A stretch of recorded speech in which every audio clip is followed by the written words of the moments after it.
So on another really hot day, we thought we'd do another experiment with the sun, and we're going to pop this frying pan outside, just rested on the solar oven that we made yesterday, and we're going to see if we can fry an egg. I'm not going to use any oil, just going to leave the pan to warm up for about an hour outside, then we'll go and see what the temperature is and will it cook our egg.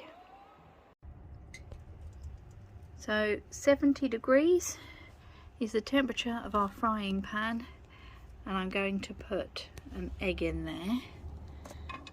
Don't know if it's going to keep going up by the looks of it. 72.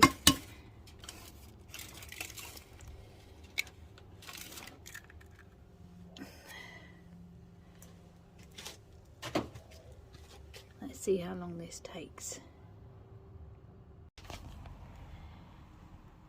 Okay, this is weird. I've come out to check on it, and it had been going white, but now it's just completely cracked up.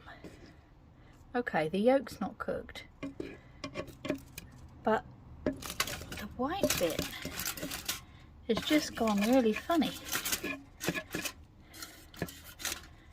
We'll leave that for a little bit longer, see what happens. Right, here we are. Everything is so hot, and yeah, this has gone completely crispy. This has completely evaporated. The egg is like rubber. I would say it's inedible. It's been about half an hour. You can definitely cook an egg in this heat. My goodness. There we go. Thanks for watching. I'm off indoors. Bye bye.